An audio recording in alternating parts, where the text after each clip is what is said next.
Des Moines Public Schools horticulture teacher is the focus of a state audit, accused of misspending thousands of dollars. Craig Nelson oversaw the greenhouse operations.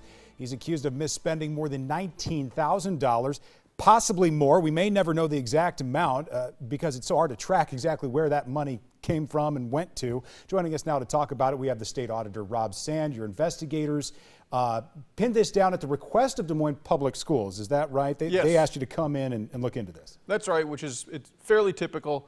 Occasionally when we are working on a regular audit, we will find fraud. More often than that, it's see something, say something. And so they gave us a call and we came in and looked into it. Okay, well, let's get people up to speed on what this program is. This might sound unfamiliar to people who aren't familiar with Des Moines Public Schools or what they do down there on the south side in these greenhouses. It's a really remarkable program. You've got all of these students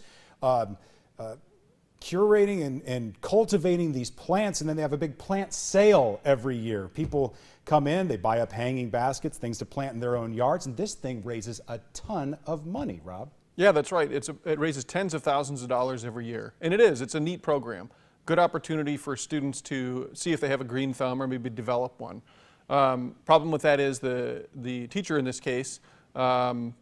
Craig Nelson. That's right, was really intermingling a lot of those funds with his own private funds, as well as he ended up putting his spouse on payroll in violation of the district's conflict of interest. Is that the bulk? Is that the bulk of the money, about $19,500 or so? You're saying he improperly paid to his wife?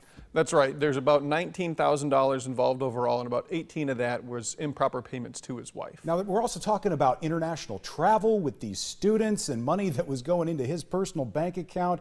That you have a harder time tracking, right? That's right, and because those are cash payments, we can see exactly how much was paid to his wife because she was receiving payroll, essentially as an employee. There were two problems with that. One, conflict of interest because he was her direct supervisor. But two, she was getting paid, I think, about a third again of what other hourly employees were getting paid. Mr. Nelson hasn't responded to these accusations. I put in a phone call to him this afternoon. Nobody answered. Important to note, he's not been charged with any crime, but you have forwarded this on to authorities, right? That's right. With our reports, we issue them and at the same time provide a copy to the county attorney, and it's up to the county attorney whether or not to make any determination about criminal charges. Well, and bottom line, you do have some action items for Des Moines Public Schools moving forward, right? Absolutely, absolutely. It's always important to make sure that you're segregating duties, that you're having folks not do all of the handling of the cash. Not just one person anyway, right? That's right, that's right. You want to have checks and balances so that everybody is keeping each other honest. It's not that people aren't honest, it's that if you put the wrong person in the wrong situation and you give them the opportunity, then oftentimes they're going to take advantage of that opportunity. Well, we'll see what happens with Mr. Nelson when it comes to the legal proceedings, if there are to be any. In the meantime, I want to take a really sharp turn here and talk about the American Recovery Act. All these federal dollars that are coming into county governments to offset losses from the pandemic. You've got some real concerns about how this money might end up getting spent.